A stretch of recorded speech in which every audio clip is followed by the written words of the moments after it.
Hello, and welcome to another edition of the Daily Bolt with your host, Dr. Jeff Tilley. Tonight's topic is the first part of what will be at least a two-part discussion. And this is on a science topic once again, but it's not necessarily on a specific science topic. In particular, we're going to talk about something that's fairly important, and it's certainly in public discussion to a degree, at least in terms of the term being thrown around. And so for tonight and potentially tomorrow night, and maybe even longer if I get really long-winded, we're going to talk about this idea of scientific consensus. What does it really mean? And I've titled this particular podcast, How Valuable is Scientific Consensus? The answer is perhaps not as much as you might think. Sit back and relax. I'm Dr. Jeff Tilley. This is the Daily Bolt, and let's get into tonight's podcast. So this idea of scientific consensus is something that gets bandied about quite a lot these days, and a number of different scientific topics, but for the most part, this really shows up in the climate change discussion. For a number of years, you've been hearing many activists say 97%, 98% of scientists believe that we're in a climate warming scenario, and most of those, if not all of them, think we're going to have the world end in 12 years, or some other rather hyperbolic, that's the word I want, hyperbolic claim like that. Hyperbole meaning great exaggeration, over-exaggeration, etc. And these well-meaning activists kind of jump up and down and scream a lot, saying, but you have this scientific consensus, and they stick to that. And this, in particular for the climate issue, goes back all the way to Al Gore's film An Inconvenient Truth in 2000. And it got picked up, and it's become kind of the popular lexicon. The question really remains, though, how valuable really is a scientific consensus? And my answer to that is it depends. And most likely not as valuable as most people who throw the term out there to support their position on climate change or any other science issue for that matter. It's not as valuable as they think it is. Why do I say that? I can say that because history is ripe with examples of concepts that were considered basically scientific truth, incontrovertible, no argument, can't possibly be anything else, that were accepted by the scientific consensus, that it took one scientist doing incredible work to blow it out of the water. And there, as I said, there's many examples.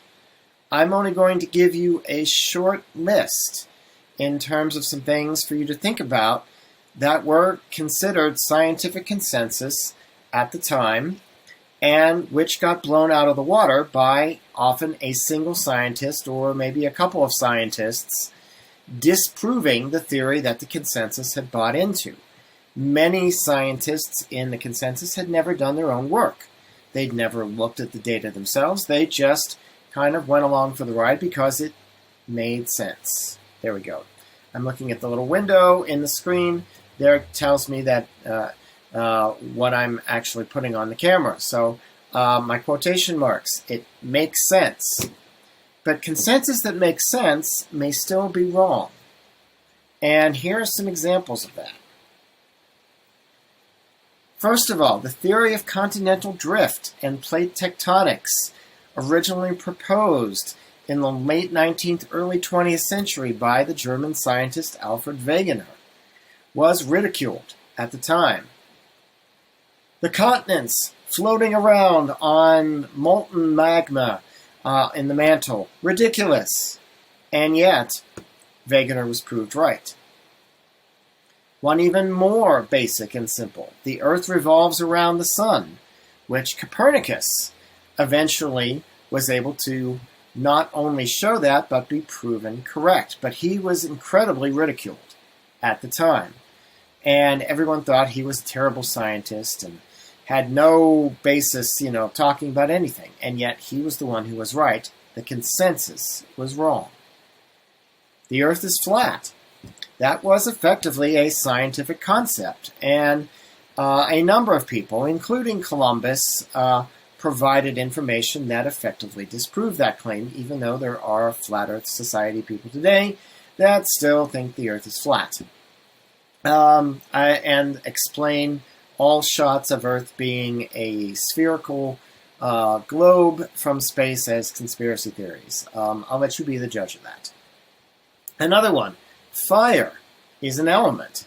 This basically is derived from Aristotle's view that combustible matter contains this element that was given a name, eventually called phlogiston, and it took all the way from Aristotle's time in maybe 4th century BC, if I'm remembering my timeline of Aristotle correctly, all the way to the end of the 18th century, late 1700s, by the French chemist Lavoisier to disprove the existence of this phlogiston.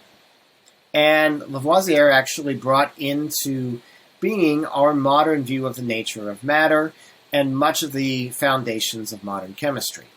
Yet the consensus for over 20 centuries was that you had this phlogiston as an element.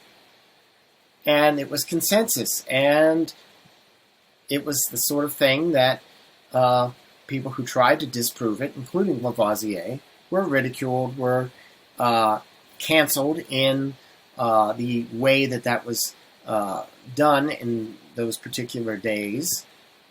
But the naysayer who didn't buy into the consensus was actually right. 2 more examples for tonight. I have some more examples that definitely I will put into a part 2.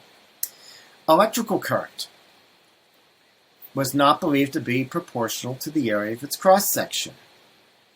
And this was something that Ohm, the Ohm of Ohm's law, that anyone who studies electromagnetism now learns about in great detail, he disproved this in the early 19th century.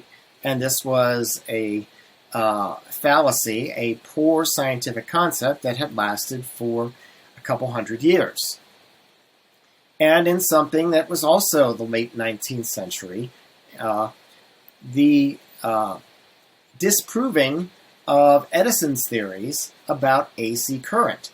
Edison spent a lot of his time focusing on DC current, but he thought AC current was not possible to be harnessed correctly or profitably or efficiently for the use of driving things that needed electricity. And he was very stubborn about this. He actually went to considerable lengths to try to discredit Tesla.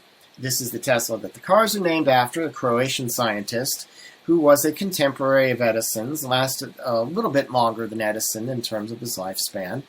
But Tesla disproved all of Edison's wrong-headed theories about AC current being unusable in the late 19th, early 20th century while working at Westinghouse.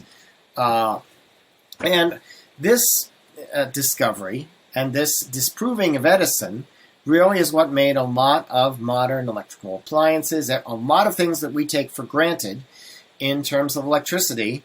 In fact, having our homes mostly be powered by AC current in terms of their electrical capacity and not DC. Without Tesla being willing to challenge Edison and the large consensus of scientists he had amassed behind him, without Tesla's challenge, we wouldn't be probably having this conversation today on the internet, on a laptop that is being powered by AC power. So that's just a few examples. I have more for the next time, but we're already at 10 minutes, and I'm going to keep this not from getting too long, because I have more to say after I get through all these points. But scientific consensus is not always right. Sometimes it is very, very wrong. And to say that that's the only way that science should be done is also very, very wrong. If we were doing that through the entirety of scientific history, we wouldn't be having this conversation. That's all for tonight for this topic. I'm Dr. Jeff Tilley. This is the Daily Bolt. I hope you have a great evening, morning, afternoon, whenever you listen to this, and I look forward to having you come on board for part 2. Take care.